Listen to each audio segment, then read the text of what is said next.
Selective Asylum, Trump's refugee offer to white South Africans sparks global backlash.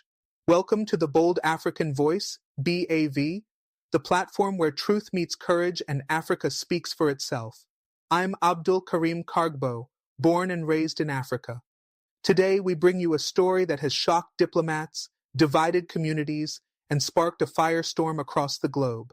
Over 67,000 white South Africans want to flee their country under a refugee program proposed by Donald Trump, claiming persecution in a black-majority democracy. But is this genuine humanitarian concern or a weaponized political stunt? Stay tuned as we dig deep into the facts, the history, and the future of race, land, and power in Africa. A fresh storm is brewing in the already turbulent arena of global refugee politics, as U.S. President Donald Trump's new executive order, signed on February 7, 2025, has sparked controversy across the African continent. The directive prioritizes humanitarian resettlement for Afrikaners, a white minority group in South Africa, who Trump claims are victims of unjust racial discrimination under the country's black-led government. The move has stirred diplomatic tensions, ignited racial debates, and could potentially redraw refugee policy narratives in Africa and beyond. According to a report by Newsroom Africa, more than 67,000 white South Africans, primarily between the ages of 25 and 45 and with children, have shown interest in seeking refugee status in the U.S. The list was compiled and submitted to the U.S. Embassy in Pretoria by the South African Chamber of Commerce in the U.S., SACUSA. Although not official refugee applications, the names signify significant interest in Trump's program. Critical analysis. A reverse in refugee norms. Historically, refugees from Africa have been predominantly black, fleeing from poverty, civil wars, ethnic cleansing, authoritarian regimes, or environmental disasters. Trump's new policy flips this narrative, framing white South Africans, particularly Afrikaners, as victims of racial persecution. This development raises fundamental questions about racial perceptions in global humanitarian frameworks. Would black South Africans facing systemic poverty, police brutality, or xenophobic violence be treated with equal urgency by U.S. refugee policies? Can racial privilege and historical colonial advantage be stripped to such a degree that descendants of former settlers are now seen as needing refuge from a majority black government? Trump's executive order cites disproportionate violence against racially disfavored landowners, a reference to land reform debates in South Africa. However, according to statements from the South African government and multiple land reform analysts, no land has yet been seized under the country's pending expropriation law. The South African presidency, in a recent briefing, stated that Trump's claims are based on misinformation and no ethnic or racial group has been systematically targeted. Nonetheless, Trump's move is widely viewed by African leaders as an ideological and political weapon rather than a genuine humanitarian gesture. Africa-wide comparison, race, land, and identity. Across Africa, issues of land, colonial legacy, and racial injustice remain highly sensitive and politically volatile. Zimbabwe's land seizures in the early 2000s under Robert Mugabe serve as a cautionary tale. While aimed at redistributing colonial land ownership to black Zimbabweans, the process descended into chaos, sparking international backlash and a collapsed economy. In Namibia, discussions around land reform continue, with indigenous communities demanding restitution of land taken by German and South African colonial regimes. Kenya's Rift Valley remains a site of ethnic and land-based conflicts, often intensified around elections. Even in Algeria, where Arab-Berber identity dominates, land disputes have historically pitted indigenous communities against post-colonial elites. However, none of these countries have witnessed a formal refugee relocation scheme targeted exclusively at white minorities. Trump's move is unprecedented in that it internationalizes internal socio-political debates in South Africa, while recasting a settler colonial group as victims in need of rescue. U.S. geopolitical strategy and the Israel-Palestine fallout. Trump's executive order extends beyond humanitarian rhetoric. It criticizes South Africa's foreign policy, especially its International Court of Justice (ICJ) case against Israel, accusing the latter of genocide in Gaza. South Africa has also maintained ties with Hamas and Iran, fueling accusations from Trump and his allies that Pretoria has taken an anti-American and anti-Trump stance. The response was swift and symbolic: the expulsion of South Africa's ambassador from Washington. This signals a broader trend. Trump's policies are increasingly tied to ideological alignment, not just diplomacy. Countries that oppose U.S. allies or support causes deemed adversarial to American interests could face punitive measures, including cuts to development aid, as Trump has now ordered for South Africa. Forward-looking approach. What lies ahead? The implications of Trump's executive order are multifaceted and extend far beyond South Africa. 1. Resettlement precedents. If the U.S. accepts thousands of Afrikaner refugees, will it establish a model for other ethnic groups who claim racial persecution, including white communities in Zimbabwe or Angola? 2. Diplomatic fallout. African countries aligned with BRICS or critical of U.S. foreign policy may face increased scrutiny or reduced aid under Trump-style foreign policy. This could deepen Africa-China-Russia alignment as countries seek alternative partnerships. 3. Racial hierarchies in asylum. This case could reinforce existing biases in the global refugee system, where white asylum seekers are more likely to be prioritized, while Black or Arab refugees face long delays, rejections, or detention. 4. Domestic tensions in South Africa. The flood of interest in Trump's plan might further polarize racial relations, especially if Afrikaners are portrayed globally as victims, while systemic poverty among Black South Africans remains unaddressed. 5. Continental reactions. Pan-African organizations like the African Union, AU, are yet to issue formal statements, but regional blocs such as SADC, Southern African Development Community, may be compelled to respond. A humanitarian relocation of white South Africans under the pretext of racial persecution could create diplomatic friction between member states and the U.S. global refugee governance in crisis. This development underscores a broader crisis in global refugee governance, when humanitarian frameworks are wielded for geopolitical leverage or ideological scoring. The very principles of human rights and equal protection are undermined.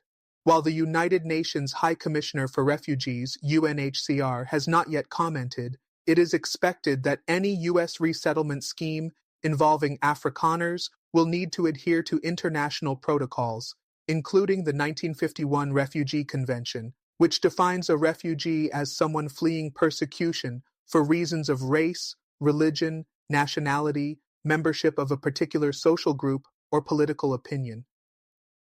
Critics argue that Afrikaners in South Africa do not meet this standard, especially in the absence of state-sponsored racial persecution. Instead, this policy could be viewed as a politically charged exception, designed to appeal to a specific voter base in the U.S., while aligning with Trump's broader right-wing populist agenda. The civil society response: South Africa speaks back. Within South Africa, the response from civil society groups, human rights organizations, and political commentators has been swift and deeply divided. The Economic Freedom Fighters, EFF, a radical opposition party known for its vocal stance on land expropriation without compensation, dismissed Trump's move as neo-colonial interference cloaked in white saviorism. In a press release, the party accused the U.S. president of weaponizing the suffering of the Black majority by protecting colonial beneficiaries under the guise of human rights. The South African Human Rights Commission, SAHRC, issued a more measured response, noting that while crime and farm murders affect all races, the claim of racially motivated, government-sponsored persecution against Afrikaners lacks empirical evidence. SAHRC chairperson Professor Bongani Majola emphasized that refugee policies must be based on verifiable, imminent threats, not on exaggerated or politically charged narratives. Civil society watchdog Africans for Justice and Equity, AJE, described Trump's executive order as a gross distortion of South Africa's realities. In their open letter to the U.S. Department of State, they wrote, "If Trump is genuinely concerned about racial violence in South Africa, he must also acknowledge the generational poverty, lack of access to education, and systemic unemployment that plague millions of Black South Africans still healing from centuries of racial subjugation." Voices from the Afrikaner community. Between fear and identity crisis. Despite government denials of systemic persecution, a growing segment of the Afrikaner population appears to feel increasingly alienated and sees Trump's order as a lifeline. Neil Diamond, president of the South African Chamber of Commerce in the U.S., said that many Afrikaners are struggling with a loss of identity, economic uncertainty, and fear of future political shifts. He pointed out that while the crime rate in South Africa is high, it is not exclusive to any racial group. Still, perceptions of vulnerability, particularly in rural areas and among farming communities, remain widespread. In interviews with local media, several Afrikaners who submitted their names to the list expressed concern about their children's future, citing fears of affirmative action policies, limited job prospects, and what they perceive as reverse racism. "I'm not racist," said Elsabe van Tonder, a 37-year-old teacher from Bloemfontein. "But when you're being told you can't get a job because of your skin color, and then you see your government siding with Hamas and Iran, you start wondering if there's a place for you here anymore." However, others within the Afrikaner community are skeptical of the refugee narrative, arguing that it only worsens social division. Peter Dupreez, a professor at Stellenbosch University, told BAV, "The real threat isn't persecution, it's isolation. Many Afrikaners refuse to integrate or let go of supremacist nostalgia. What we need is cultural transformation, not political asylum." African governments. React, silence, support, or skepticism. On a continental level, reactions have been muted but strategic. The African Union, AU, has yet to issue an official statement, likely balancing South Africa's position as a key member state with the need to avoid escalation with the United States. Zimbabwe, which has faced similar land ownership controversies, expressed solidarity with South Africa, stating that the neo-colonial framing of internal policy disputes by Western powers must end.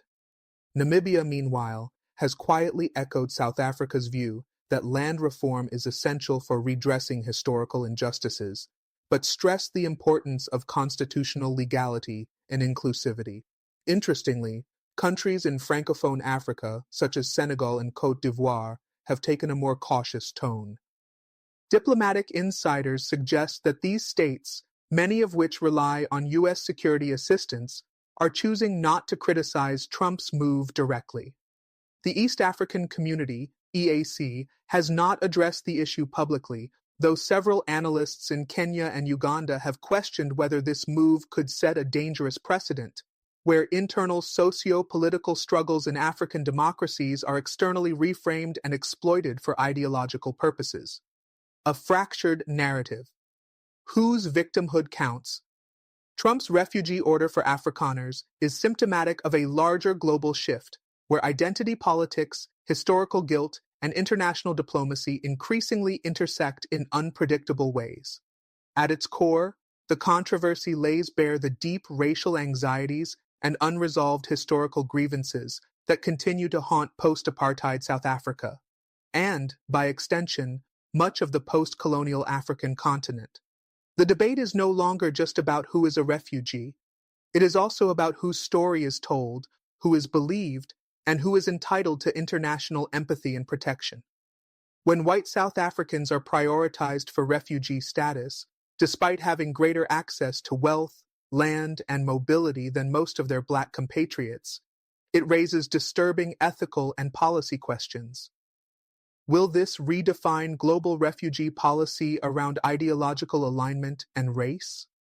How does this shape the perception of post-colonial African governments, especially when they confront systemic inequalities?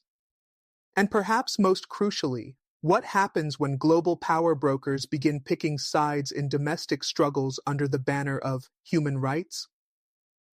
Looking ahead, the Biden factor and the 2025 U.S. election. With the U.S. presidential elections approaching in November 2025, Trump's refugee order is as much a campaign strategy as it is foreign policy.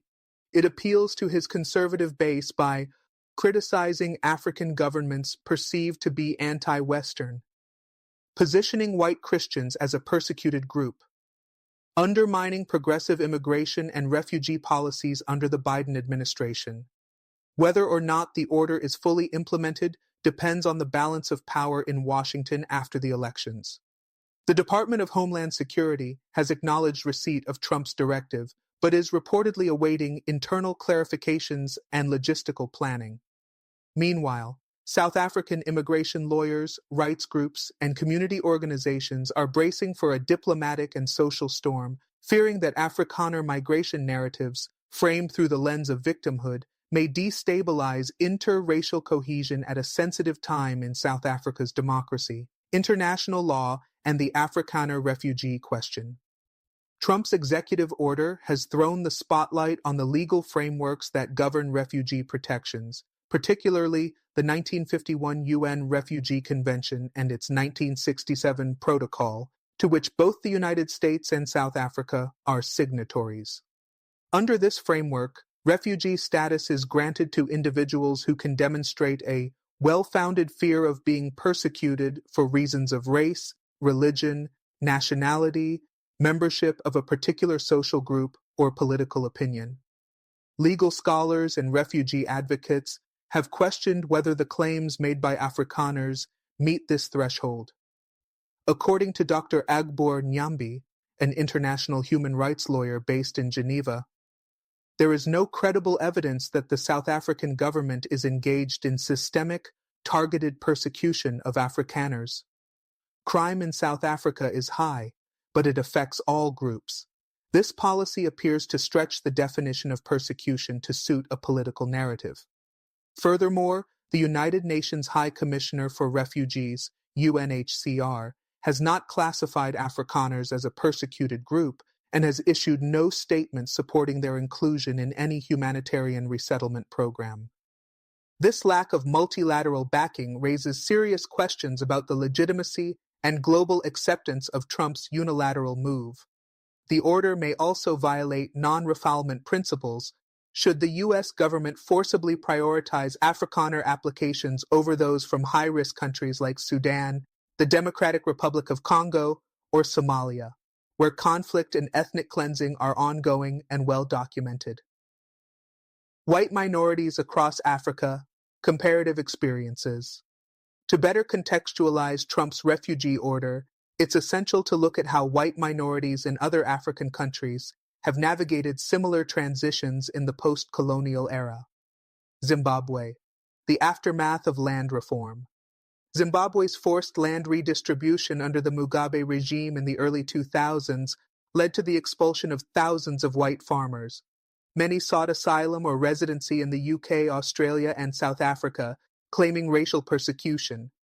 Unlike the situation in South Africa, Zimbabwe's land seizures were violent and state-driven, with many white farmers losing property overnight. Yet even in that case, only a small number were granted refugee status under international law. Kenya and Zambia, quiet departure. In Kenya, the white settler population, mostly British, gradually relocated post-independence, often without invoking refugee claims. In Zambia, the exodus of white landowners and business elites occurred peacefully as the government opted for reconciliation over redistribution. These examples stand in contrast to the narrative emerging from Trump's framing of South Africa's Afrikaners. Namibia, a more balanced path. Namibia's land reform efforts have been more measured, with efforts to negotiate buyouts rather than outright expropriation. The white population, about 6% of the total, still controls a significant share of commercial farms, but discussions around equity and reconciliation continue within legal and political frameworks.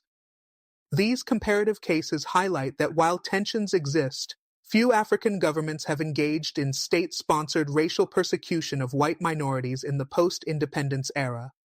Thus, Trump's exceptional focus on South Africa appears selective and politically loaded. Migration trends. Is this the start of a brain drain or political exodus? Although Trump's refugee offer has generated headlines, it's important to recognize that white South African emigration is not new. Since the end of apartheid in 1994, tens of thousands of white professionals and families have left the country, citing concerns over crime, economic uncertainty, and political changes. Australia, Canada, and the United Kingdom have long been preferred destinations due to language compatibility and favorable immigration rules. According to South Africa's Department of Home Affairs, over 400,000 white South Africans have emigrated over the past 20 years, mostly through skilled migration pathways rather than asylum. However, the Trump directive may now open a new channel, one framed in humanitarian and racial terms. If successful, this could legitimize future applications from Afrikaners under refugee frameworks rather than merit-based immigration, a significant shift in both tone and process. The South African government has expressed concern that such policies may create a brain drain, especially in sectors like agriculture, education, and engineering, where white professionals still hold a sizable share of expertise. What do Black South Africans think? For many Black South Africans, especially those in historically dispossessed communities, Trump's refugee offer to Afrikaners has been met with shock, anger, and deep offense. Zanele Makoba, a community organizer in Soweto, told BAV, "It's a slap in the face. After all the years we've spent fighting for land reform, access to jobs and dignity, now we are being portrayed as the villains? It's like apartheid never happened." Others see the issue through the lens of global racial double standards. Thabiso Ndlovu, a youth leader in Durban, pointed out, "When Black Africans flee war and poverty, they are called illegal immigrants or economic migrants. But when white people feel uncomfortable in a Black-led government, they're offered refuge? What kind of justice is that?" These sentiments reflect broader frustrations with how the international community often centers white narratives of fear, while Black suffering is criminalized or dismissed. Implications for U.S.-Africa relations. Trump's refugee order could signal a diplomatic realignment between the U.S. and African states, especially those viewed as non-aligned or critical of U.S. foreign policy. South Africa's case at the International Court of Justice against Israel, its increasing ties with BRICS partners, and its vocal criticism of Western double standards have not gone unnoticed. Trump's framing of the refugee issue is deeply entangled with these global shifts, making humanitarian policy a tool of soft war. Other African countries may now fear that any move deemed anti-Western could invite punitive actions, including cuts in aid, visa restrictions, or the politicization of internal issues, such as land reform, ethnic tensions, or constitutional changes. This trend, where foreign policy, race, and domestic sovereignty converge, could redefine U.S.-Africa relations in the years to come. The economic fallout. What a mass Afrikaner exodus could mean for South Africa's economy. As interest in Trump's refugee plan continues to rise among white South Africans, particularly Afrikaners, a new layer of concern has emerged. The potential economic impact of a mass departure of skilled professionals and commercial farmers. Agriculture is one of the sectors most at risk. Afrikaners own a significant portion of South Africa's large-scale commercial farms, especially in the Free State, Northern Cape, and Western Cape. A 2023 report by South Africa's Department of Agriculture revealed that although the number of white farmers has declined by more than 30% since 1994, they still account for over 70% of commercial food production. Should a significant number of these farmers exit the country, Food security could be jeopardized, particularly in maize, livestock, and fruit exports. Already strained by climate change, rising operational costs, and land reform uncertainties, the agricultural sector may face a skills and experience vacuum. Moreover, Afrikaners contribute notably to the education, engineering, medical, and small business sectors.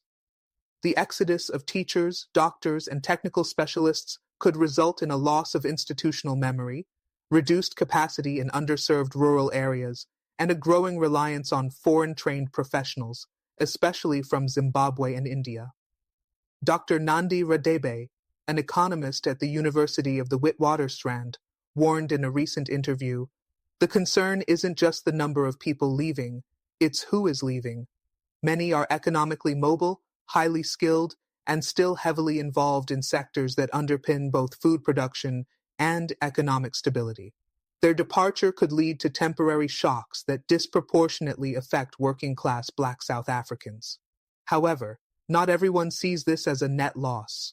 Progressive economists argue that this moment could provide an opportunity for transformation. Mandla Fakathi, a land rights activist and member of the Rural Transformation Coalition, said, "This is a chance to accelerate training, land redistribution, and inclusive agricultural reforms. Let's not panic over an elite that has historically controlled land and capital. Let's prepare Black farmers, equip Black professionals, and build a more equitable economy." American political reactions, domestic division, and international distraction. While the Trump administration presses forward with its refugee initiative, the American political landscape has responded with mixed reactions. Progressive lawmakers and civil rights groups in the U.S. have roundly criticized the executive order. Representative Ayanna Pressley condemned the policy in a statement. "This is not a humanitarian action. It is a racially selective policy that uses immigration as a weapon to stoke division and white grievance politics." Meanwhile, Black, brown, and Muslim refugees from real war zones continue to be denied entry. The American Civil Liberties Union, ACLU, has filed a Freedom of Information Act, FOIA, request to obtain internal communications between the Trump campaign and far-right Afrikaner organizations, claiming that the move may violate anti-discrimination provisions under federal refugee laws. On the other hand, conservative voices, including Fox News hosts, anti-globalist think tanks, and Christian evangelical leaders, have applauded the move. Many frame it as a rescue mission for persecuted Christians in Africa, linking it to larger narratives of civilizational decline, anti-white rhetoric, and anti-Western governments in the global South. This polarization reflects a broader trend in U.S. politics. Foreign policy is increasingly domestic politics in disguise, with humanitarian policies shaped more by electoral base signaling than multilateral consensus or international norms. Diaspora Watch: How the Global Black Community is Responding. Outside of Africa, members of the African diaspora in the United States, the Caribbean, and Europe have been vocal in their criticism of Trump's move. In Atlanta, a coalition of African American and African immigrant groups, including Black Lives Matter, the Pan-African Alliance, and Voices of the Diaspora, held a joint rally titled "Refuge for the Privileged: When Racism Wears a Humanitarian Mask." At the event, speakers denounced the policy as a slap in the face to centuries of Black suffering and displacement. Dr. Kwame Carter, a Haitian-American scholar of African diasporic movements, noted, "This is a dangerous precedent. It reinforces the idea that whiteness is inherently deserving of protection, even when the supposed persecution is unproven." Meanwhile, Haitians, Sudanese, and Congolese are drowning in oceans, dying in deserts, and rotting in detention centers. Diaspora voices have also drawn parallels to past colonial interventions disguised as humanitarian missions, from the Berlin Conference to more recent Western military liberations in Libya and Iraq. Yet, others have called for constructive solidarity.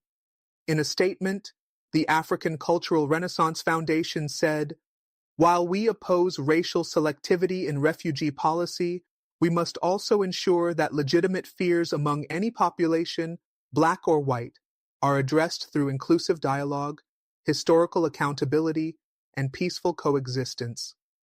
AU, UN, and ICC. The role of multilateral institutions. Thus far, the African Union has not officially commented on Trump's order, raising concerns about its silence on a matter that directly impacts one of its leading member states. Diplomats close to the AU Commission say that discussions are happening behind closed doors, with a split between member states who see the order as a violation of African sovereignty and others who fear economic retaliation if they speak out. The United Nations, through its refugee agency, UNHCR, has refrained from endorsing or opposing the Trump policy. However, sources within the organization indicate growing unease about the precedent being set. If refugee resettlement becomes a tool for ideological or racial favoritism, the global refugee system may lose credibility altogether. The International Criminal Court, ICC, already under pressure from African leaders accusing it of selective justice, may face further tension if political prosecutions are manipulated to validate refugee claims by white Africans fleeing land reform or criminal investigations. Southern Africa on alert. Will other white minorities follow suit? As Trump's refugee policy targeting white South Africans garners global attention, governments across Southern Africa are now watching the ripple effects with increasing apprehension. The question on many analysts' minds is, will this open the door for similar claims from other white minority groups in neighboring countries, particularly Zimbabwe and Namibia? Zimbabwe, a cautious reflection on the past. In Zimbabwe, the shadow of Robert Mugabe's controversial land reform campaign of the early 2000s still looms large. Thousands of white commercial farmers were forcibly removed from their land without compensation, sparking international condemnation, sanctions, and an economic collapse that still reverberates today. While some white Zimbabweans fled and resettled in Australia, the UK, or South Africa, many others remained. Under President Emerson Mnangagwa, the government has attempted to restore relations with some white farmers, offering compensation and even inviting a few back to resume farming under lease agreements. But Trump's executive order may reignite unresolved tensions.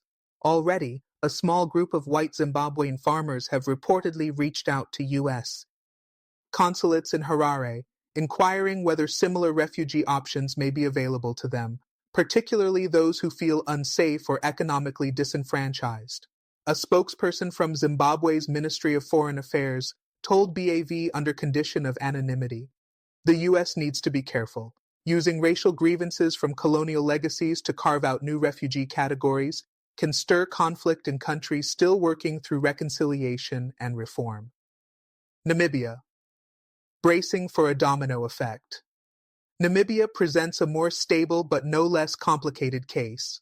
With about 6% of its population identifying as white, mostly German and Afrikaner descendants, Namibia has pursued gradual and voluntary land reform policies, opting for market-based transactions rather than seizure. However, land ownership remains deeply unequal. As of 2024, white Namibians, less than 10% of the population, still control over 70% of arable commercial farmland. Though there's been no large-scale violence or threats against white Namibians, analysts suggest Trump's refugee initiative could embolden far-right narratives within the community, especially among those who already perceive affirmative action policies or demographic changes as a threat to their lifestyle. Namibia's president, Hage Geingob, a vocal Pan-Africanist, recently warned at a press briefing in Windhoek, "We must not allow foreign powers to reframe our efforts for justice and equity as persecution." Namibia is not in crisis. We are building a multiracial democracy, and that includes all Namibians, regardless of their history. The right-wing machine behind the policy. Mapping the influence network. Trump's decision to offer refugee status to Afrikaners is not an isolated event. It is part of a broader transnational web of right-wing ideological influence, stretching from Washington and Florida to parts of Europe, and even into white minority enclaves in Africa. Investigations by BAV's research desk have traced the following connections. The World Congress of Families, a U.S.-based Christian conservative organization, has hosted conferences in South Africa with participation from Afrikaner nationalist groups. The Suidlanders, a far-right Afrikaner survivalist group, has been featured in Western conservative media for years, peddling narratives of a looming white genocide in South Africa, narratives that have now found their way into U.S. policy rhetoric. American think tanks such as the Center for Security Policy and Gatestone Institute have published articles echoing Afrikaner persecution claims, using them to fuel global campaigns against wokeism and multiculturalism. These ideological players appear to have influenced Trump's framing not just of Afrikaners as victims, but of the South African government as a Marxist, anti-Western, anti-Christian regime aligned with Hamas and Iran. A simplistic but politically effective caricature. According to Dr. Olamide Ekwenzi, a political scientist at the University of Lagos, this is not about South Africa. It's about white identity politics being globalized and marketed through humanitarian language. It is a dangerous manipulation of refugee frameworks, and it will not stop here. Afrikaner identity in transition, fear, nostalgia, or reinvention. At the heart of this unfolding drama lies a deeper question. What does it mean to be an Afrikaner in contemporary South Africa? For some, Afrikaner identity remains closely tied to the historical legacy of land ownership, Christianity, Afrikaans language, and rural life. For others, particularly the younger generation, it's a more fluid, civic identity, open to integration, multiculturalism, and cooperation in a post-apartheid nation. Mia Botha, a 28-year-old university student from Pretoria, told BAV, "I don't want to run away. I want to stay and help build a fairer South Africa. My ancestors were colonizers, but I am not. My generation must find new ways to live with history, not flee from it." Yet fear remains prevalent in some Afrikaner communities, especially in rural farming areas where violent crime is high, and the memory of land reform battles, even if exaggerated, still echoes. Johan Kruger, a farmer from Limpopo, expressed frustration and anxiety. "We don't trust the government anymore. Every time a new land law comes up, we wonder if we'll be next. If Trump is offering us a way out, why shouldn't we take it?" These conflicting voices reflect the crisis of belonging that now defines Afrikaner identity, caught between historical privilege, democratic transition, and global political exploitation. The youth perspective, a tipping point for national healing. While the current debate is dominated by political elites, media outlets, and diaspora actors, South Africa's young generation, born after apartheid, may hold the key to reshaping the national narrative. Many young South Africans, black and white alike, have grown up in a country that promised Rainbow Nation ideals, but delivered economic inequality, racial tension, and fractured dreams. For them, the Trump Afrikaner refugee controversy may serve as a catalyst for dialogue, protest, or even activism. Student bodies at the University of Cape Town, Wits, and Rhodes University are already organizing teach-ins, town hall discussions, and policy debates to dissect the implications of this unfolding situation. Social media platforms like TikTok and X, formerly Twitter, are abuzz with hashtags such as refugee privilege, Church Stay and Build, and Africa is Home. According to youth leader Naledi Malangu of the Born Free Forum, this is not just about Afrikaners or Trump. It's about who gets to claim suffering, who gets to leave, and who is expected to stay and fix the mess. We need new politics, and we're ready to lead it. Trump's strategic playbook in Africa, a new era of selective engagement. While critics dismiss Trump's executive order as racially charged and politically opportunistic, there's growing evidence that this move is part of a larger strategic framework aimed at reshaping U.S.-Africa relations along ideological lines. Unlike traditional diplomatic approaches focused on multilateral cooperation, development aid, or trade partnerships, Trump's Africa policy has consistently leaned toward isolationism, transactionalism, and targeted ideological alliances. His refugee directive aligns with his broader effort to reward governments and groups aligned with Christian conservatism, pro-Western sentiment, and opposition to radical leftist regimes.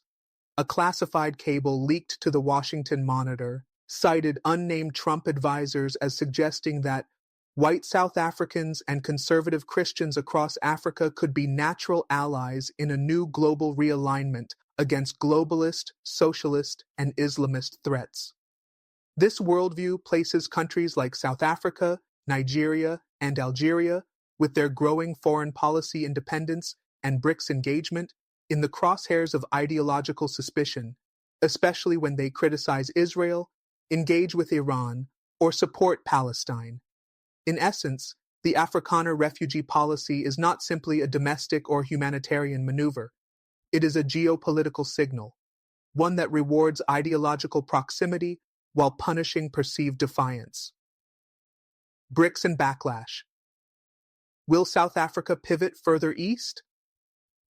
South Africa's leadership, under President Cyril Ramaphosa, has so far responded with diplomatic restraint, but internal discussions suggest a growing appetite for recalibrating foreign policy away from U.S. influence. Already, South Africa's active role in BRICS, Brazil, Russia, India, China, and South Africa, has placed it in a counter-Western bloc that prioritizes multipolar global governance. The Trump administration's refugee order, paired with sanctions and the expulsion of the South African ambassador, may accelerate Pretoria's drift toward China, Russia, and the Global South Alliance.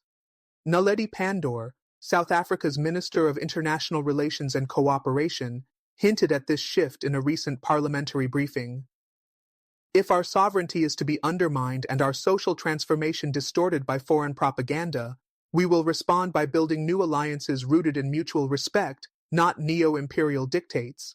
Analysts suggest that this backlash could materialize in several ways: reducing South Africa's security and trade cooperation with the U.S., inviting more investment from China and Russia in strategic sectors like infrastructure, mining, and agriculture, pushing for stronger continental integration through the African Continental Free Trade Area, AfCFTA, and African Union reforms. Such a pivot could have lasting implications for Africa's global alignment, especially if other nations see South Africa's treatment as a warning against independence from Western orthodoxy. Domestic impact. Testing. South Africa's democratic resilience internally. The refugee controversy has already begun to strain South Africa's fragile social contract. The national discourse is becoming increasingly polarized, not only along racial lines but also across ideological and generational divides. Right-wing Afrikaner parties, such as the Freedom Front Plus, FF Plus, have seized on Trump's order to reignite calls for Afrikaner self-determination and semi-autonomous territories, such as the long-controversial Orania enclave. Left-leaning parties, particularly the EFF, have responded with inflammatory rhetoric, accusing white minorities of undermining national unity and running to their former colonial masters. The African National Congress, ANC, already struggling with declining popularity due to corruption scandals, economic stagnation, and internal factionalism, now faces a critical test. Can it uphold democratic values, protect minority rights, and still push forward with land reform and economic justice? Political analyst Sifo Dlamini summed up the dilemma in an editorial for Daily Maverick. The ANC must walk a tightrope. If it condemns Afrikaners for seeking refugee status, it will be accused of authoritarianism. If it ignores the issue, it will alienate its base. Either way, the refugee saga has become a stress test for South African democracy. This moment could also affect the 2026 national elections, where younger, more progressive parties may capitalize on public dissatisfaction, or conversely, a conservative backlash could push more white South Africans towards secessionist or emigration-oriented politics. Africa's lessons and cautionary tales, colonial ghosts, modern realities beyond South Africa, Trump's refugee order has ignited soul-searching debates across the continent, about how post-colonial societies handle legacies of race, privilege, and power. Many African nations are grappling with their own versions of this tension. In Kenya, settler-era land titles continue to fuel ethnic and generational disputes, especially in Rift Valley and coastal regions. In Mozambique, Portuguese-descended elites still hold sway in certain economic sectors, often drawing criticism from nationalist youth movements. In Angola, Luanda's Portuguese-speaking upper class is seen by some as an extension of colonial hierarchy, despite independence in 1975. The danger lies in allowing these historical inequalities to be weaponized by external actors seeking to deepen division or destabilize reform efforts. Yet the solution is not repression or denial, it is accountability, inclusive dialogue, and economic transformation. Professor Aminata Kouyaté, a Pan-African historian from Senegal, writes in her upcoming book Post-Colony and Power, "The colonial past is not a museum artifact. It is a living tension in land, identity, justice. But it must be resolved on African terms, not by fleeing to the West, not by reviving victim narratives of empire, and certainly not by letting foreign governments rewrite our struggles. Humanitarian organizations on edge, a test of principles and priorities. As the Afrikaner refugee interest list crosses 67,000 names, global humanitarian organizations and refugee advocacy groups find themselves in uncharted territory. While most uphold the principle of non-discrimination in refugee admissions, Trump's directive has sparked intense internal debates within organizations like the International Rescue Committee, IRC, Human Rights Watch, UNHCR, and the International Organization for Migration, IOM.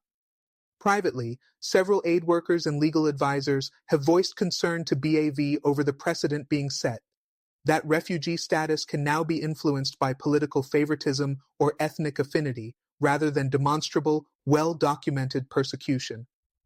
That the global humanitarian system could be politicized along ideological lines, undermining its impartiality and legal framework. Rachel Tedes, a regional protection officer with UNHCR based in Nairobi, shared her reservations anonymously.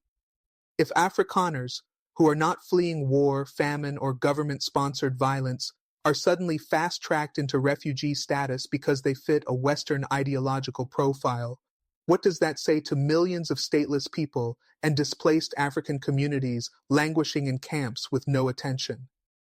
Médecins Sans Frontières, MSF, though not directly involved in refugee resettlement, has warned that diverting attention and resources to this new category of politically motivated asylum seekers risks neglecting humanitarian hotspots in Sudan, the Sahel, Ethiopia, and the DRC, regions currently facing acute crises.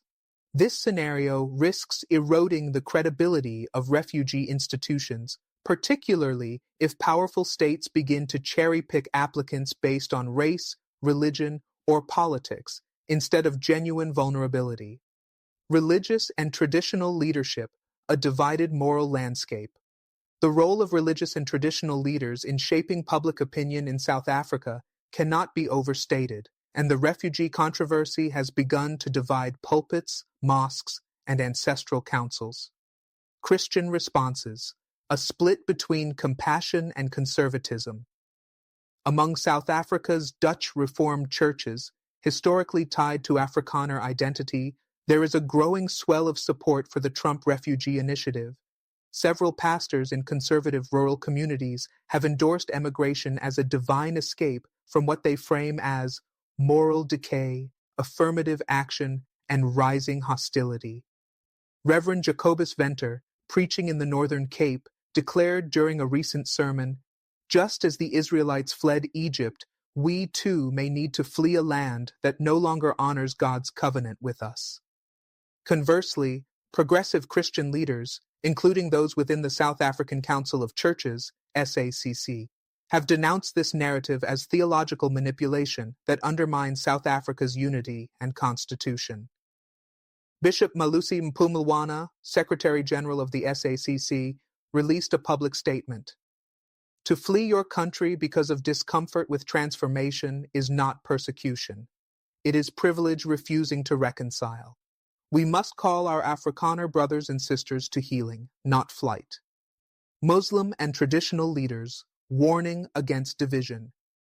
Prominent imams and Islamic scholars in Gauteng and the Western Cape, home to diverse, multiracial Muslim communities, have warned against using religion or race as a wedge to provoke mass migration or deepen polarization.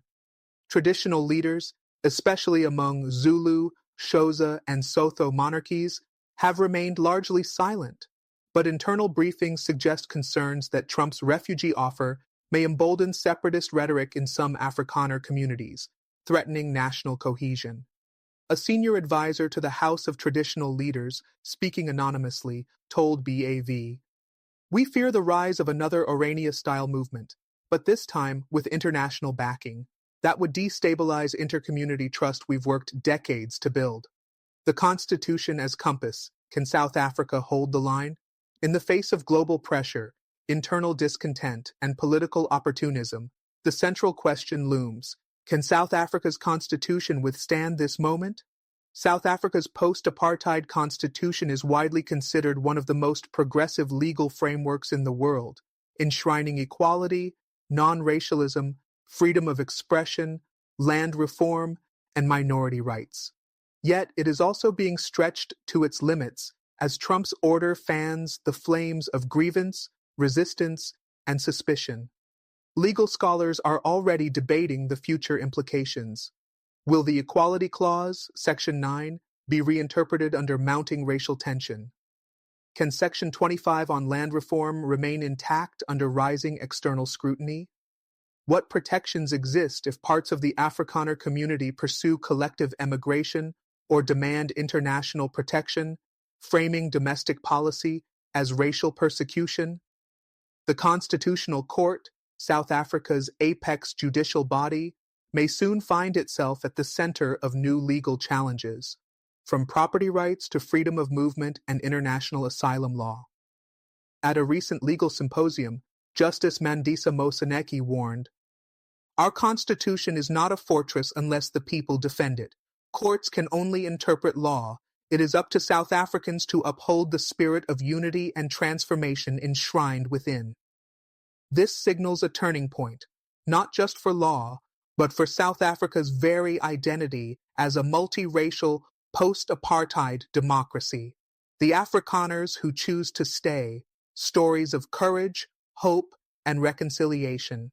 While tens of thousands of Afrikaners have placed their names on Trump's refugee list, many others are choosing to stay, rejecting the narrative of persecution and instead embracing a future rooted in coexistence, contribution, and national unity. These are the stories often drowned out in the noise of political propaganda and media sensationalism, stories of Afrikaners working alongside Black South Africans to tackle inequality, rebuild communities, and heal historical wounds. Meet Annika van Rensburg, the bridge builder.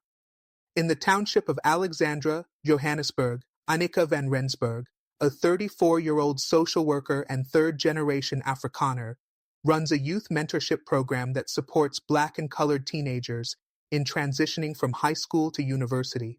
Her father was a police officer during apartheid, her grandfather a farmer who benefited from forced removals. Yet, Annika says, her life's mission is to confront that legacy with humility and purpose.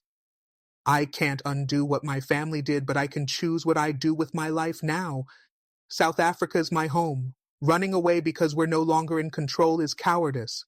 True patriotism means staying and fixing what's broken."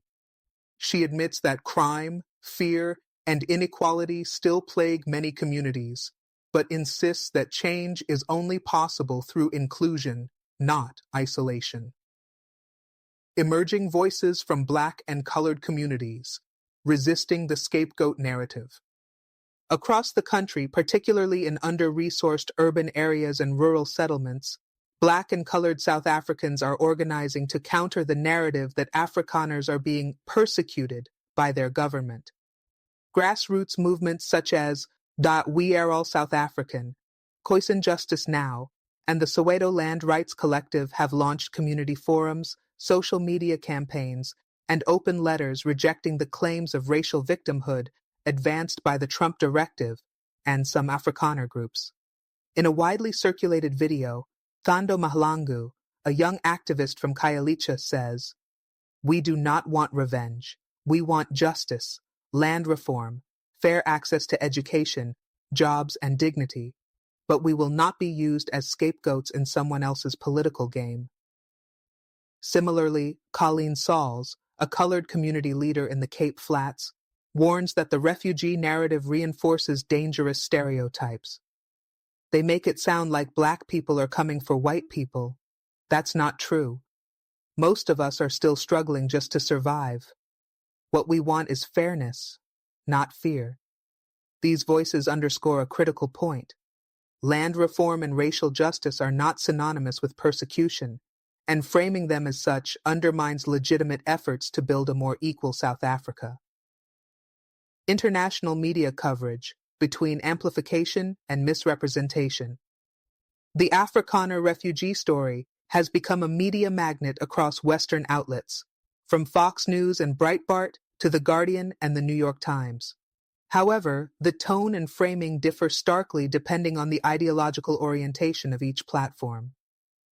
Right-wing outlets portray Afrikaners as Christian victims of state-sponsored black nationalism, often using terms like white genocide, reverse apartheid, or farm terror.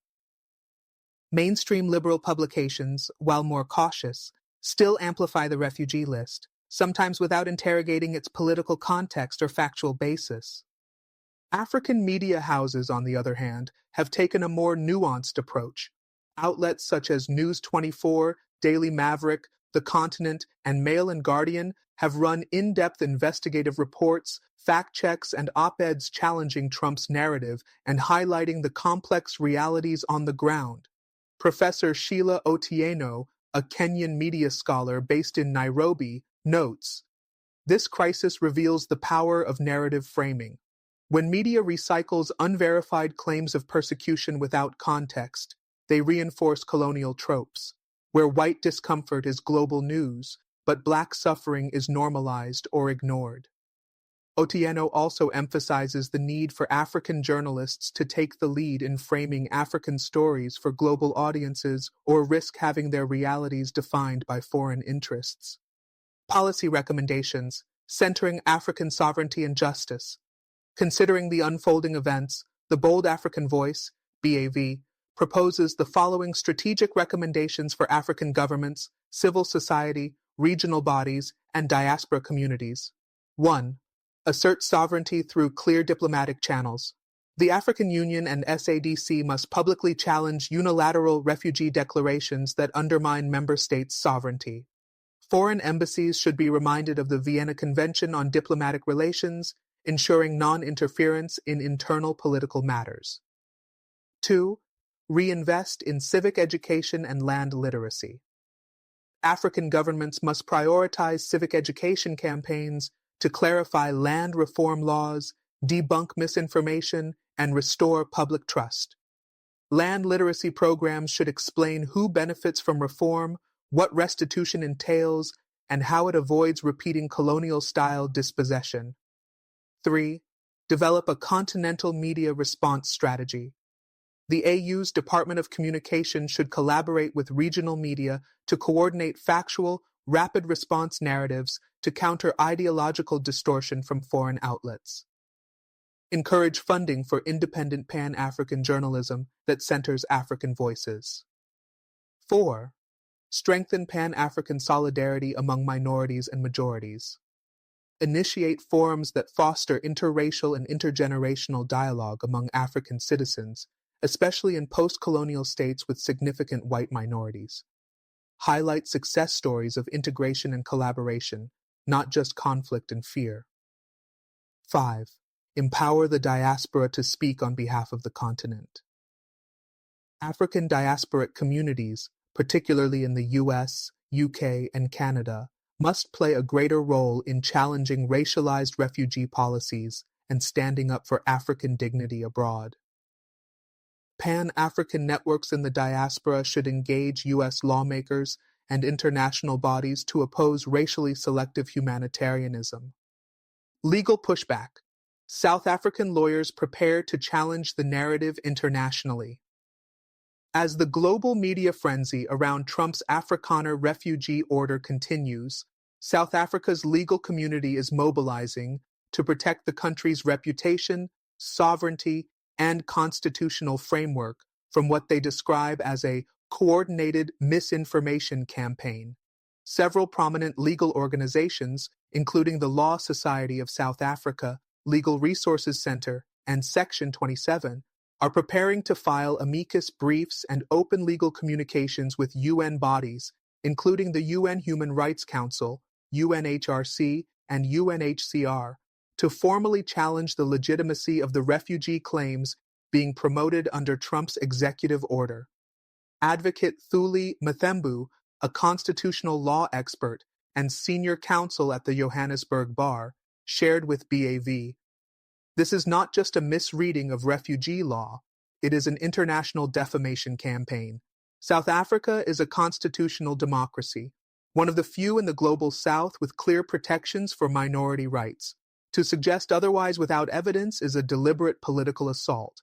Legal experts argue that Trump's executive order not only distorts the criteria under the 1951 Refugee Convention, but also threatens to establish a precedent where politically aligned populations in stable democracies can be extracted and resettled based on ideological grievances rather than humanitarian need. They are also exploring the possibility of referring Trump's actions and statements to the UN Special Rapporteur on Racism and Xenophobia, claiming that the policy intentionally fuels racial tension and emboldens white nationalist movements worldwide. Global echoes, a symptom of the rise of ethno-nationalism. Trump's Afrikaner refugee initiative cannot be understood in isolation. It forms part of a global resurgence of ethno-nationalism, where identity, race, and religion are increasingly weaponized by populist leaders to reshape immigration policies, rewrite historical grievances, and consolidate political power. From Hungary's Viktor Orban to India's Narendra Modi, and from Italy's Giorgia Meloni to Brazil's former president Jair Bolsonaro, the use of selective victimhood, privileging one identity group's suffering over others, has become a dominant theme in far-right politics. In this context, Trump's executive order fits into a broader trend of rewriting colonial and apartheid legacies to frame former colonizers or ruling minorities as present-day victims, exaggerating demographic shifts or cultural diversity as existential threats to traditional, often white or Christian identities, creating moral panic around land reform, racial justice, and decolonization efforts by portraying them as reverse racism or anti-Western ideology. This strategy is designed to resonate with both domestic conservative audiences and transnational networks of white identity politics, who see themselves as under siege in a world becoming increasingly multicultural, secular, and post-colonial.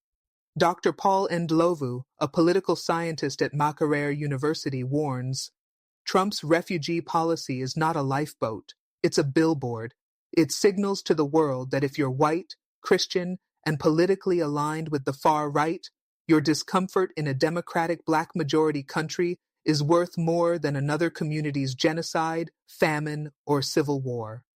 Historical Reflections, White Flight and Settler Retreat in Post-Colonial Africa. The current developments also echo a long history of white settler retreat from decolonized African states, from Algeria in 1962, where over 900,000 French colonists, Pieds Noirs, fled to France after independence, to Kenya's British settlers, and Mozambique's Portuguese colonials.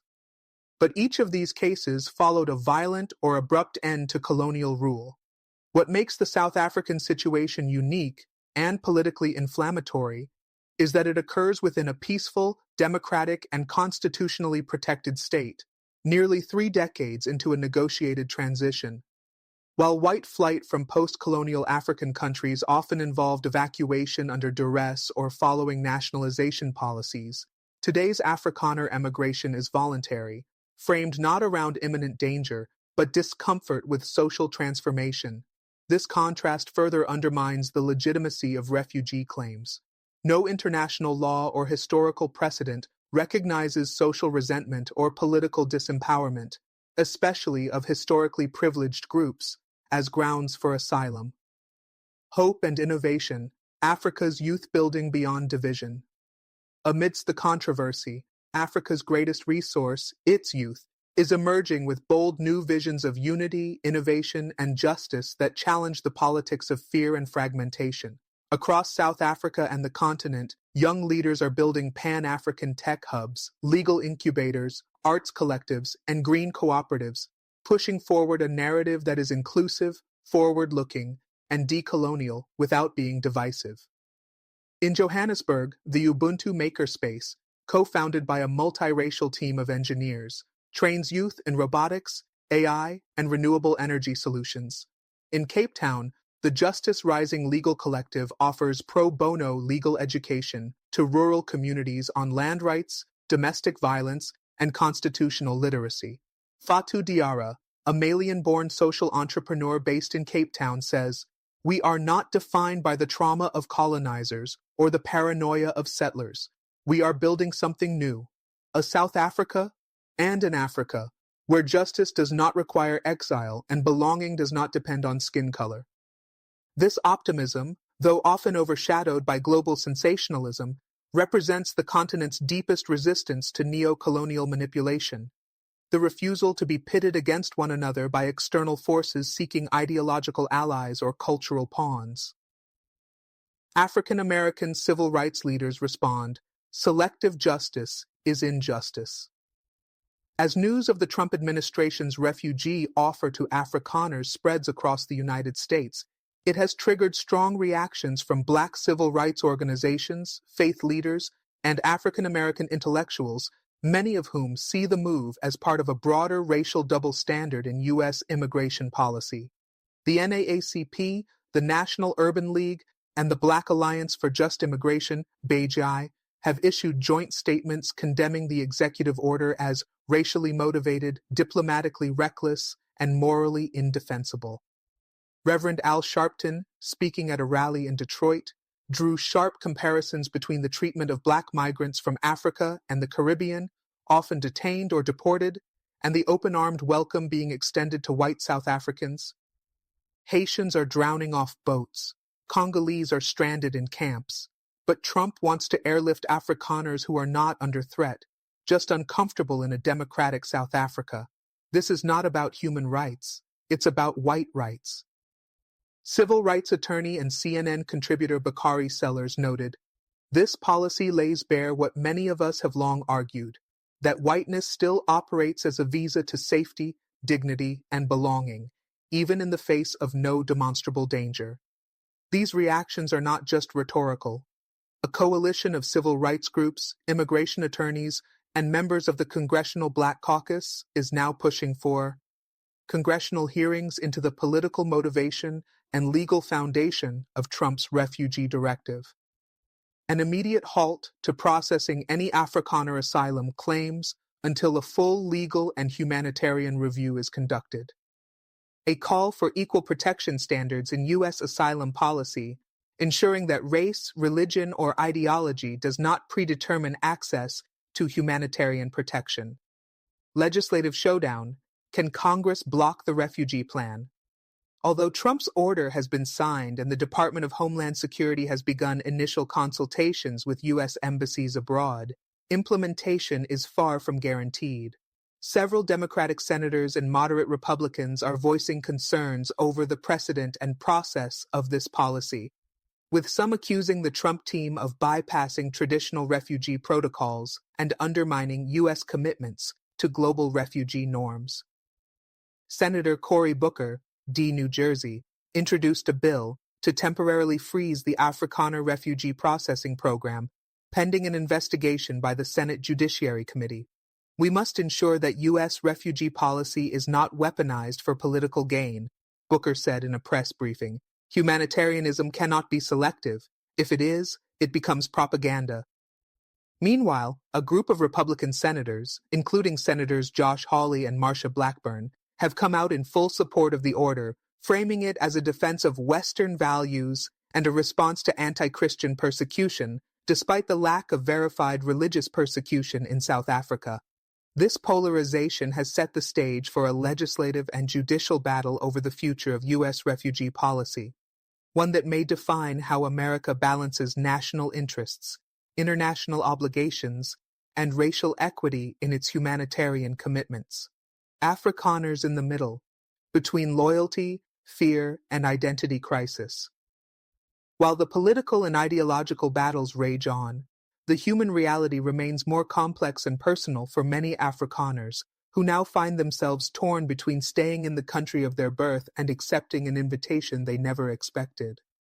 Elmarie Pretorius, a 45-year-old Afrikaner nurse from Bloemfontein, described the dilemma in a recent interview with BAV.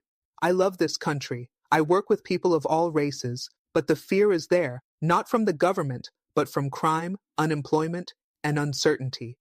If America says they'll take us, part of me wonders if my kids will be safer there.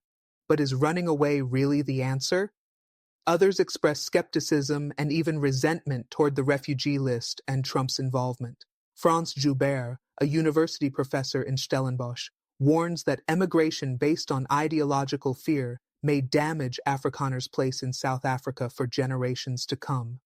We risk becoming the other all over again. We should be building trust, not exporting distrust. A recent study by the Institute for Justice and Reconciliation, IJR, found that more than 60% of Afrikaners under 35 want to stay in South Africa and participate in its growth, but feel underrepresented in public discourse, often caught between radical voices on either side. The broader meaning of citizenship, reconciliation, and dignity in Africa's future. Ultimately, the Afrikaner refugee debate is a mirror reflecting the deeper questions facing post-colonial democracies across Africa. What does it mean to belong? Who defines persecution? Can reconciliation survive political manipulation? South Africa's constitution, a living symbol of inclusive democracy, is being tested not by violence or repression, but by a global attempt to undermine its moral authority through distorted narratives. And yet, the resilience of the South African people, across all races and creeds, continues to push back with nuance, courage, and a renewed commitment to Ubuntu, the belief in our shared humanity. As Mama Zodwa, a community elder from the Eastern Cape, told BAV, "We suffered for this freedom. We will not let anyone, not from within, not from America, destroy what we are building. If some want to leave, they are free. But the land will remain, the people will remain, the dream will remain." Africa's cultural vanguard responds. Artists, writers, and storytellers fight back with truth. In the wake of Trump's refugee order and the flood of international attention surrounding Afrikaner asylum claims, Africa's creative class is rising up to reclaim the narrative, using the power of art, music, literature, and film to challenge distortions, elevate unheard voices, and celebrate South Africa's unfinished journey toward justice. From spoken word poets in Cape Town to hip-hop artists in Lagos and filmmakers in Nairobi, a wave of Pan-African creative resistance is mobilizing under hashtags like Our History, Our Voice, Not Your Victim, and Reclaim the Narrative. Literature as Resistance, award-winning South African novelist Zukiswa Warner recently released an open letter signed by over 150 African writers, including Ngugi wa Thiong'o, Tsitsi Dangarembga, and Chimamanda Ngozi Adichie, condemning the refugee narrative being spun around Afrikaners as a literary erasure of historical truth. An excerpt reads, "We reject the fiction that those who once built walls of oppression are now prisoners of progress. We reject the rewriting of Black resilience as hostility. The page will remember what power wants forgotten." Several literary journals, including Gelada Africa and the Johannesburg Review of Books, are dedicating special issues to exploring the psychological, political, and cultural impact of this moment, not just on Afrikaners, but on all South Africans trying to live with history. The soundtrack of defiance. South Africa's vibrant music scene, long rooted in resistance, has also entered the fray. Thandiswa Mazwai, a legendary voice of post-apartheid activism, released a new single titled We Are Still Here, blending Isikhosa lyrics with sharp political commentary on land, memory, and dignity. The chorus repeats, "Not invaders, not ghosts, we are still here, not shadows of grief, but fires of tomorrow." Meanwhile, rising rapper Mxolisi MXO Dlamini dropped a viral freestyle called Refugee with a Range Rover, calling out the contradiction of privileged asylum claims. They cry persecution in houses with gates, while Go-Go's eviction don't make the front page. In Lagos, Ghana, and Nairobi, Pan-African musicians have joined the cultural pushback, warning that white refugee narratives could be used to derail truth and reconciliation efforts across the continent. Film and documentary, reframing the lens. Several independent filmmakers and collectives are now working on documentaries that contextualize the Afrikaner migration story within a broader, historically accurate narrative of land dispossession, apartheid violence, and the current realities of inequality. One such project, Ghosts of the Farm, Who Owns the Land, by South African director Nomsa Mbatha, interviews black farmers who still lack access to arable land despite the end of apartheid, juxtaposing their lived realities with the fears expressed by white landowners.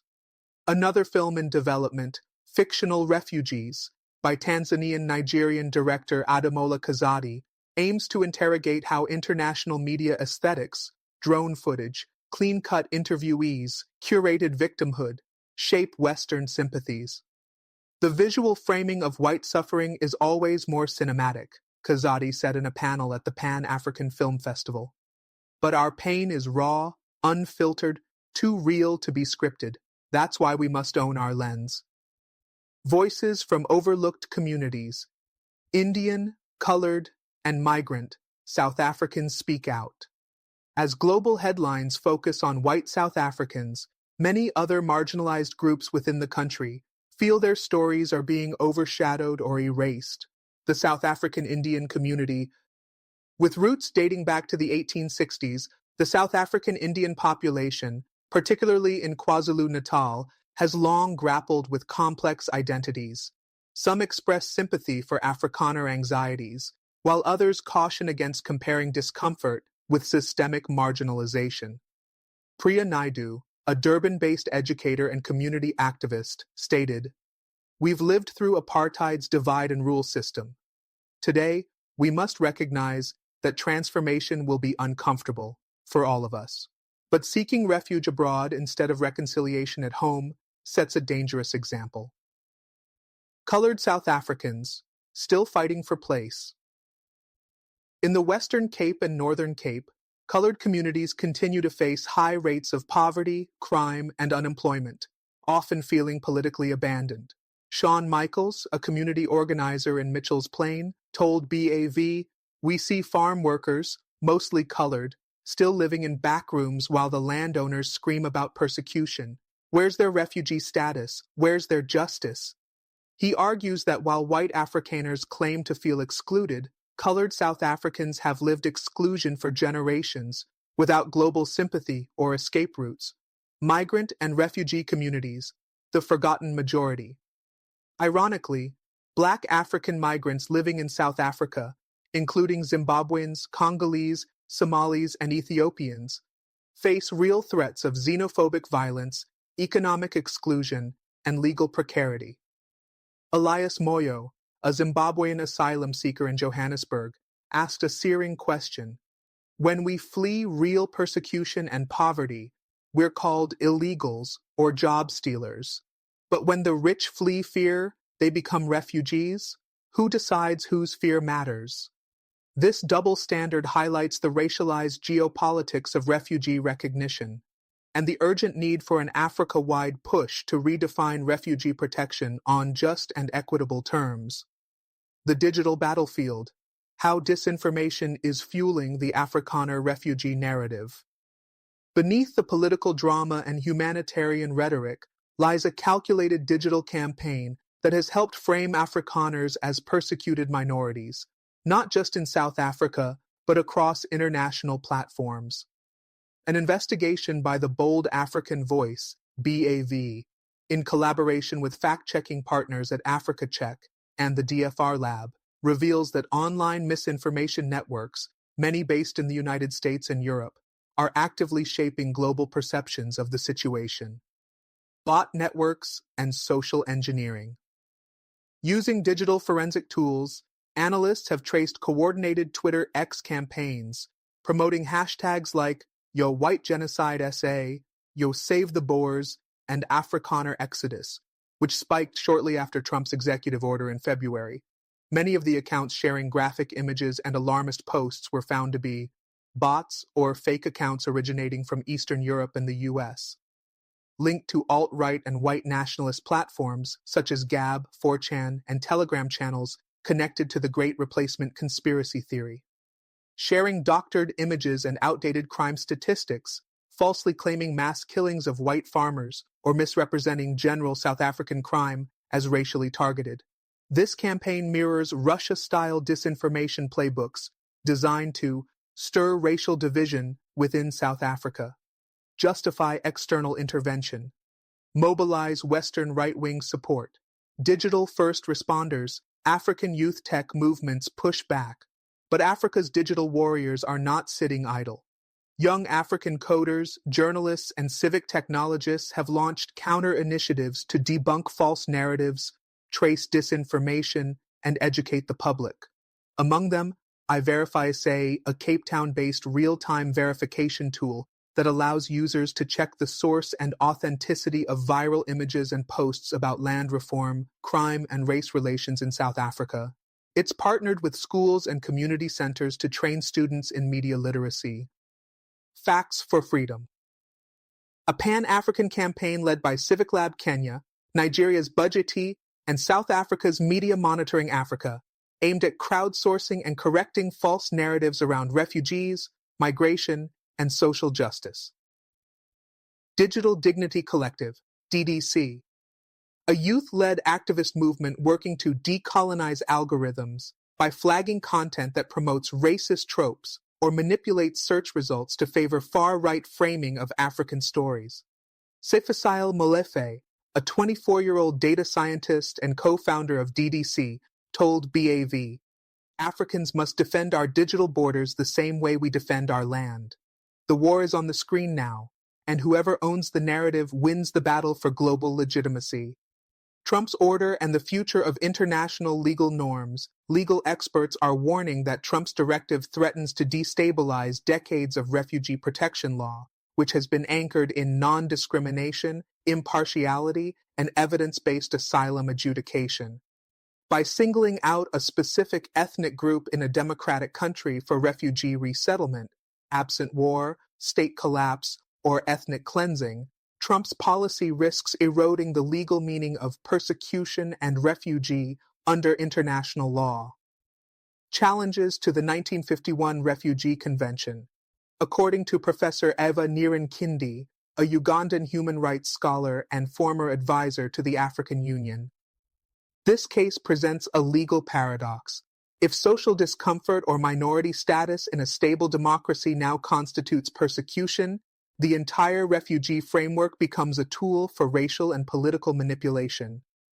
Experts warn that if other Western governments adopt similar approaches, offering asylum based on ideological or racial affinity rather than objective humanitarian need, it could undermine global asylum systems and further marginalize refugees from the global South. Already, some far-right politicians in Europe are echoing Trump's Afrikaner policy in their campaigns, with parties in France, the Netherlands, and Hungary proposing similar preferential resettlement plans for persecuted European-descended minorities abroad. The need for a Pan-African media and narrative sovereignty framework.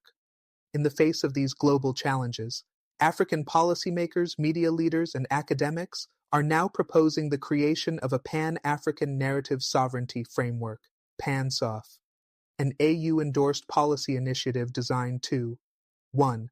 Counter foreign media misrepresentation of African nations, especially around sensitive issues like land, race, governance, and migration. 2. Establish rapid response media task forces that can fact-check, publish clarifications, and respond to global disinformation in real time. 3. Support the growth of indigenous African media platforms with cross-border reach, including TV, digital streaming, investigative journalism, and multilingual storytelling. 4. Create an AU Media Monitoring and Ethics Commission with the power to name and shame foreign outlets that consistently distort African realities. During a recent forum hosted by AU Commissioner for Political Affairs, Peace and Security, several ministers and media executives endorsed the proposal. Dr. Grace Mugabe Kuyate, representing the AU's Department of Information and Civic Education, noted, "Africa must no longer be a continent others define. We must narrate, investigate, and amplify ourselves, from village to capital, from truth to power." Educational institutions in the crosshairs, navigating racial tensions in schools and universities. As the refugee discourse continues to dominate public debate, its ripple effects are now being felt acutely in South Africa's educational institutions, where racial dynamics, already fragile, are becoming more strained under the weight of politicized narratives and identity anxieties. From elite private schools in Johannesburg to historically Afrikaans universities and rural public schools in the Eastern Cape, administrators and student bodies are confronting renewed tensions over race, privilege, and the future of coexistence. At the University of Pretoria, a campus long seen as a bellwether for post-apartheid academic transformation, students report growing polarization. Afrikaner student groups, some with ties to conservative networks, have begun holding forums on cultural preservation and freedom from state persecution.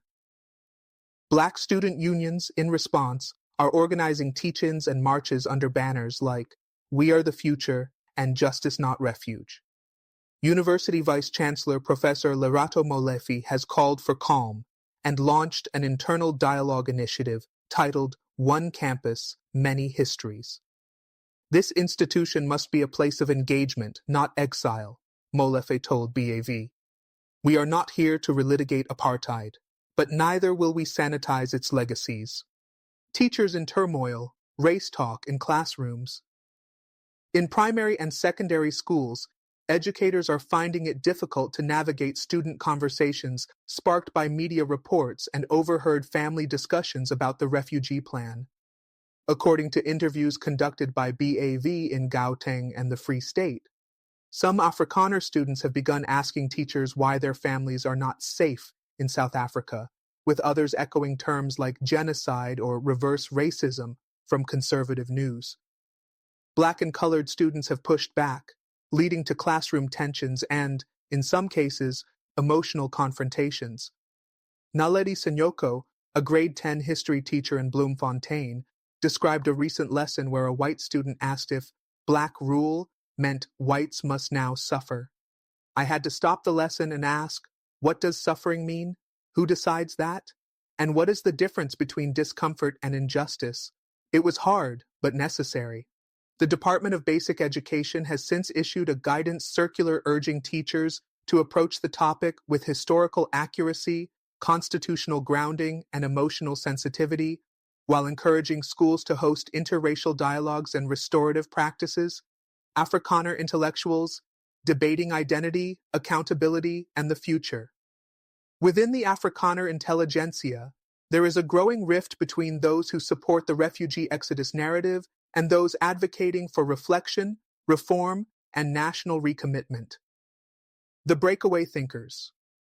A small but vocal segment, affiliated with AfriForum, the Solidarity Movement, and certain private Christian academies, maintains that Afrikaners are being systematically excluded from the political and economic mainstream, and that emigration is a legitimate response to government hostility.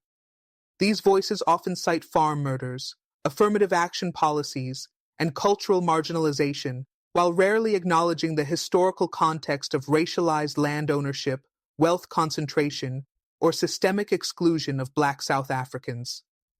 The reformist voices. On the other side, a number of Afrikaner academics, theologians, and writers are calling for a radical rethinking of Afrikaner identity, moving away from victimhood and toward a constructive role in a just and multiracial South Africa. One such voice is Dr. Marisa Coetzee, a sociologist at Stellenbosch University, who recently authored the op-ed, "We Are Not Refugees, We Are Citizens." In it, she writes, "True patriotism does not flee when faced with change. It stays, it adapts, it makes amends. To leave now is not just a betrayal of country, but of conscience." Other notable figures such as theologian Johan van der Merwe and journalist Max Dupreez have also spoken out, urging Afrikaners to reject American political exploitation and instead deepen their commitment to reconciliation, social justice, and equity. The path forward. Can South Africa seize the moment for honest dialogue? Amid all the noise, from Trump's executive order to media sensationalism, digital misinformation, and polarized politics, a deeper question now looms. Can South Africa use this crisis as a catalyst for healing and honest national introspection?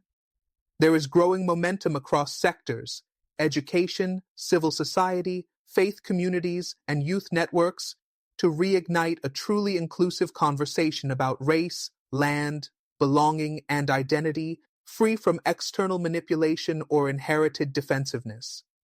Civil society coalitions, such as the Rainbow Covenant and the Ubuntu Dialogue Project, are preparing to host a National People's Summit on Race and Reconciliation in June 2025, bringing together representatives from all ethnic communities, refugee advocacy groups, land reform stakeholders, and youth leaders.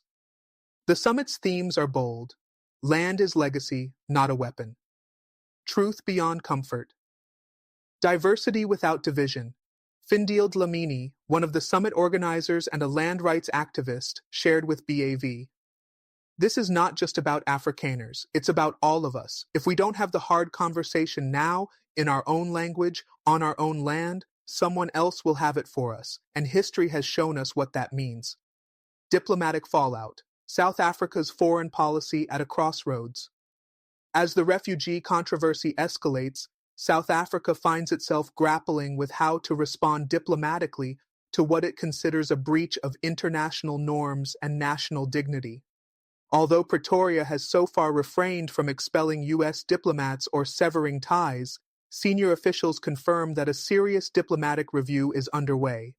According to insiders at the Department of International Relations and Cooperation, DIRCO, South Africa is considering several strategic options.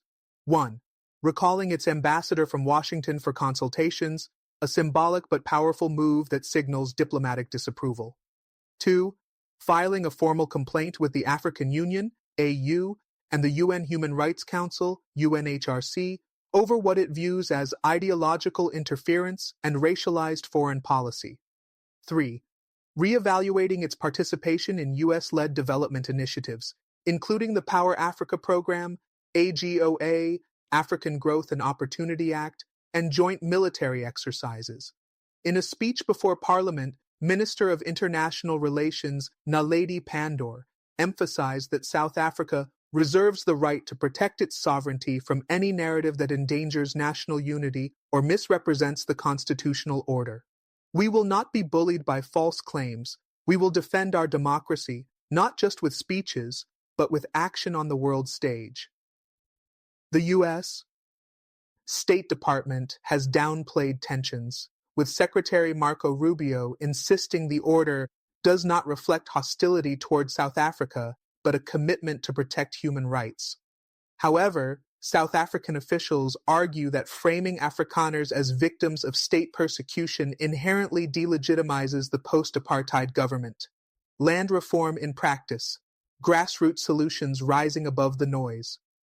While the refugee narrative has hijacked the headlines, thousands of South Africans, black, white, and colored, are quietly working on land reform models that avoid expropriation, without compensation, and instead focus on inclusive, negotiated solutions.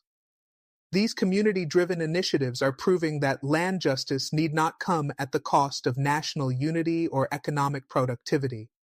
The Makoba Land Trust, KwaZulu-Natal. Once the site of bitter land disputes, the Makoba community successfully negotiated a land return through the Land Claims Court in 2006. Rather than displacing the white commercial farmer, they entered into a joint venture agreement.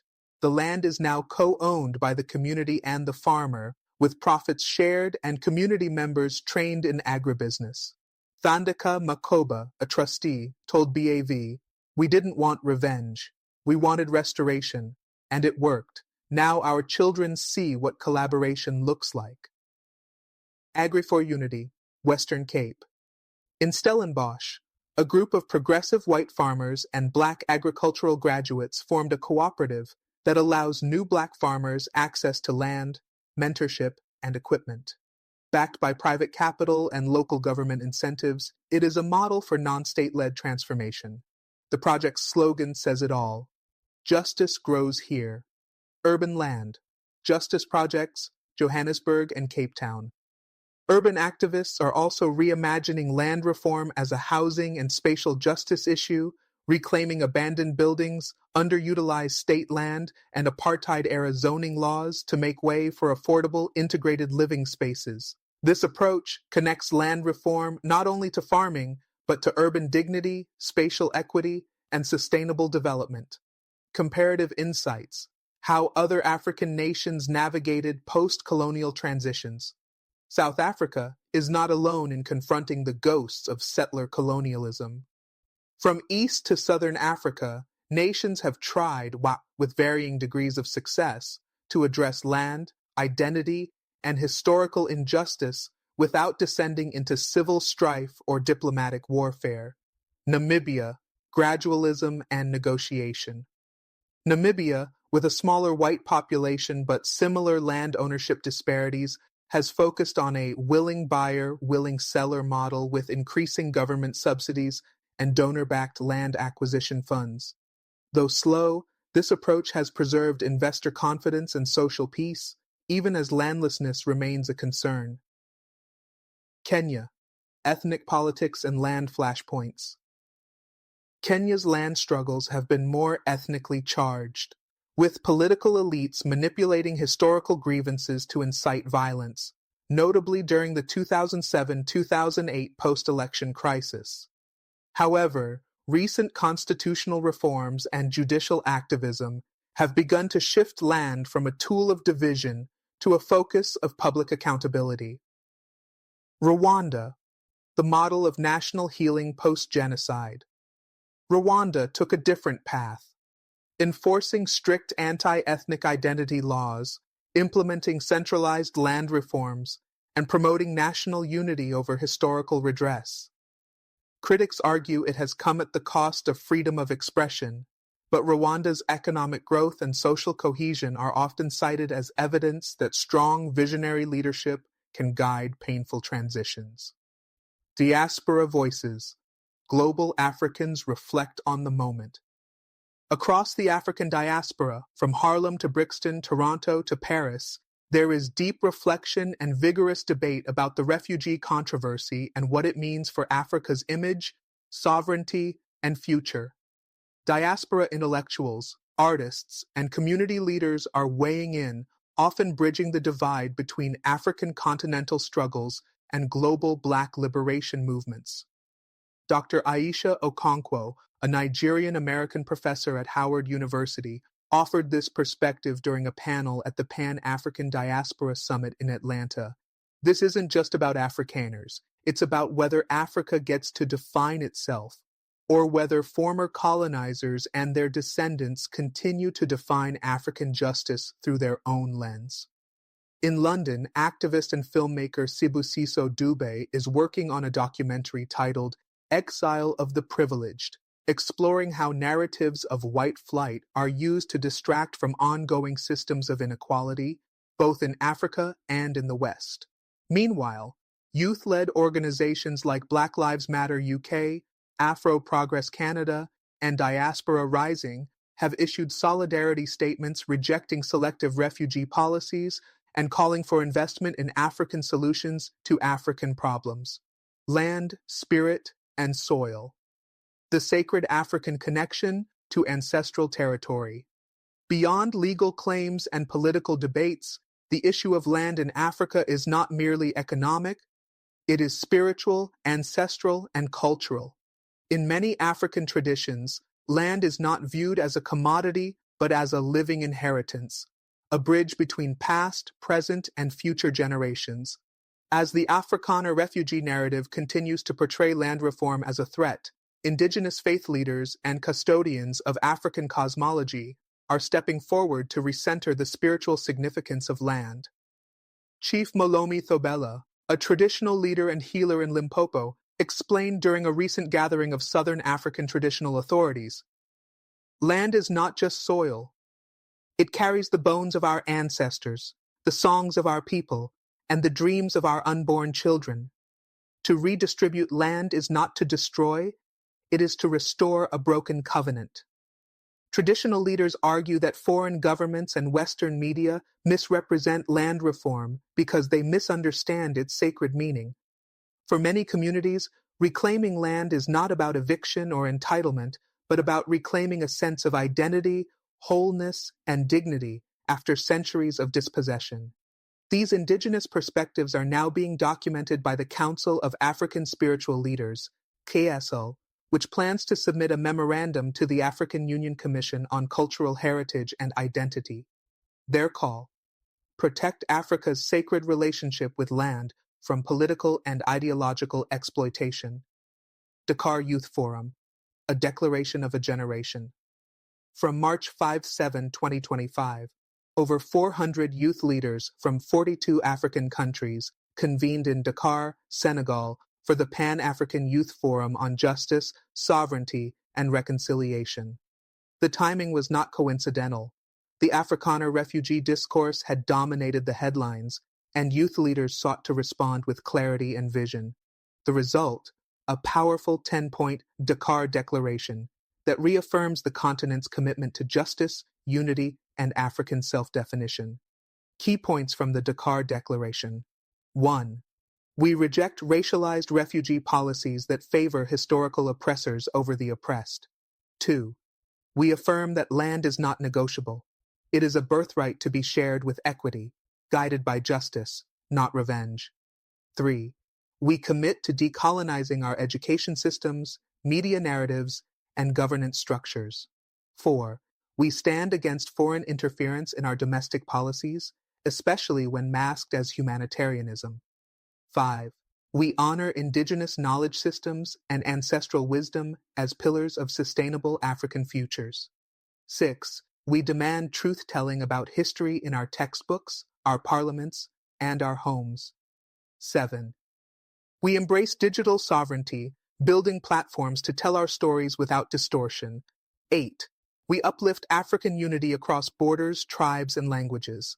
9. We protect refugees and displaced peoples, regardless of their race or religion, guided by compassion and fairness. 10. We are the generation of restoration, not escape. One of the declaration's authors, Fatima Isufu, a Nigerian climate justice activist, told BAV, "Trump's order tried to divide us, but instead, it reminded us who we are. We are not victims of a broken world. We are architects of a better one." Guarding the Constitution, a call for legal fortification across Africa. As South Africa defends its constitution from external distortion, legal scholars and civil society advocates across the continent are calling for a broader effort to protect and strengthen African constitutionalism. At a symposium hosted by the African Network of Constitutional Lawyers, ANCL, in Addis Ababa, jurists from 15 countries discussed safeguarding independence of electoral bodies and courts from foreign-funded ideological manipulation, creating legal frameworks to penalize misinformation campaigns targeting domestic policies, codifying the spiritual and historical significance of land in national constitutions, as seen in Zimbabwe, Botswana, and Ethiopia. Professor Issa Umaru, a constitutional lawyer from Mali, emphasized, Africans must define the limits of free speech on foreign soil when it undermines our peace at home. We must hold our leaders accountable, but also resist imported chaos masked as freedom. Many legal scholars are also proposing the Pan-African Charter on Sovereign Constitutionalism to be debated at the upcoming AU Legal Affairs Summit. If adopted, It would serve as a continental firewall against ideological colonialism in the 21st century, a moment of reckoning or rebirth. As this historic saga unfolds, it becomes clear that the Afrikaner refugee issue is not merely about a policy decision or a migration list. It is a mirror reflecting the unfinished business of liberation, the unresolved tension between memory and future, and the relentless struggle to define African sovereignty in a world still shaped by colonial shadows. But it is also a moment pregnant with possibility. The boldness of African youth, the wisdom of traditional leaders, the resilience of communities innovating around land justice, and the courage of scholars and artists reclaiming the truth, all point to a future where Africa speaks for itself, stands for itself, and defines itself on its own terms. And perhaps that is what scares those who cling to old privileges the most. Global South responses, standing with sovereignty. As South Africa continues to absorb the shockwaves of Trump's executive order, nations across the global South are rallying behind its right to self-determination. Leaders in Latin America, the Caribbean, Southeast Asia, and fellow African countries are expressing solidarity with Pretoria, warning of a troubling precedent that could impact them all. The BRICS bloc responds Brazil, India, Russia, and China, South Africa's fellow BRICS members, have issued measured but pointed statements defending South Africa's land reform efforts and criticizing the racial selectivity of the U.S. refugee order. In a rare joint declaration, the BRICS foreign ministers stated, "No member of the international community should use humanitarian frameworks to undermine democratic states or perpetuate colonial hierarchies in global asylum policy." Caribbean voices join the chorus.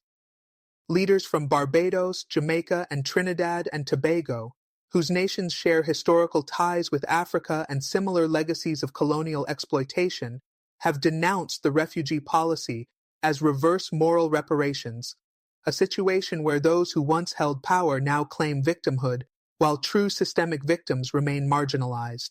Prime Minister Mia Mottley of Barbados declared, "When white privilege becomes a passport to safety while black suffering is denied entry, we must say, not in our name. We will not stand by as old empires attempt to disguise themselves as saviors." Economic risks, U.S.-Africa relations in the balance. While diplomatic tensions rise, economic analysts are warning that if South Africa retaliates through trade restrictions or diplomatic sanctions, it could have broader implications for U.S. relations with the continent. South Africa is a gateway to African markets and a pivotal player in the African Continental Free Trade Area, AFCFTA, regional energy and mineral exports, the future of green hydrogen and rare earth mineral production.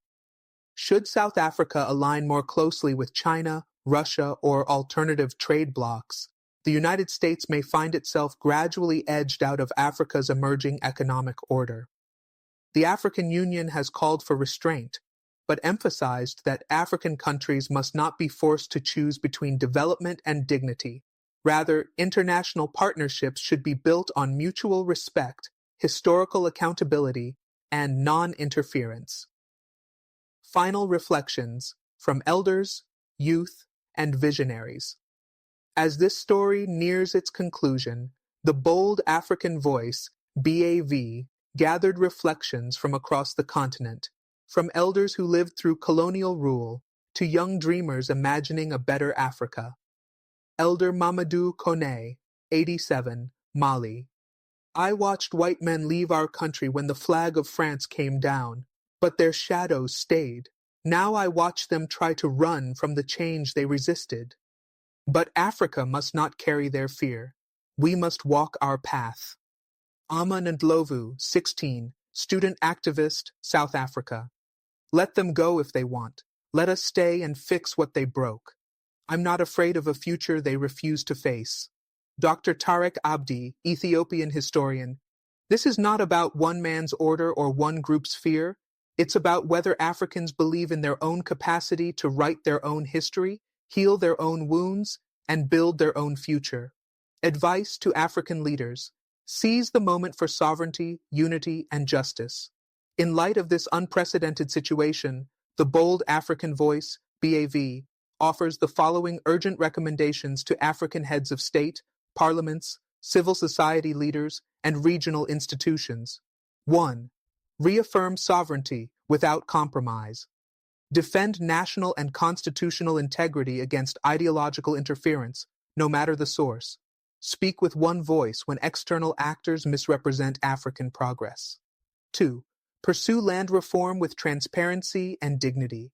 Ensure land reform is participatory, inclusive, and just. Use innovation and tradition to avoid division while promoting equity. 3. Establish a Pan-African Truth and Healing Commission. Go beyond post-colonial silence. Create a space where Africa's nations and peoples can reconcile their past and build a shared vision for the future. 4. Invest in Narrative Sovereignty Fund African media, filmmakers, educators, and digital platforms. Train a new generation of African storytellers, journalists, and analysts who can speak boldly and truthfully to the world. 5. Reject selective humanitarianism. Demand that global refugee and migration policies be race-blind, historically informed, and ethically sound. Call out hypocrisy wherever it appears, whether in Europe, America, or at home. 6. Prioritize youth leadership. The future belongs to the African youth. Include them in policy. Trust their ideas. Support their movements. They will inherit the world you shape today. Summary: key messages from the Afrikaner refugee controversy. This story is not just about Afrikaners or Trump. It's about who controls Africa's narrative. Selective refugee recognition based on race and ideology undermines international law and Africa's sovereignty. Land reform, when done with equity and justice, is a moral obligation, not persecution. Africa must invest in its youth, its media, its spiritual values, and its constitutional strength to resist foreign manipulation. What began as a crisis may yet become a turning point for African unity, truth-telling, and global leadership. In the face of distortion, Africa must not be silent. In the face of fear, it must not retreat. This is not just a moment to respond, it is a moment to rise.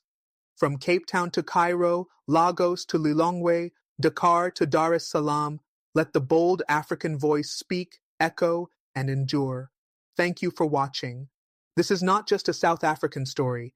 It's a continental wake-up call about narrative warfare, historical justice, and who gets to claim victimhood in a post-colonial world. If you believe it's time for Africans to reclaim the mic, to speak boldly, truthfully, and fearlessly, then this is your channel. Like, comment, share, subscribe, and hit the notification bell so you never miss a voice that's shaping Africa's future. Because here at the Bold African Voice, BAV, we don't echo the noise. We amplify the truth.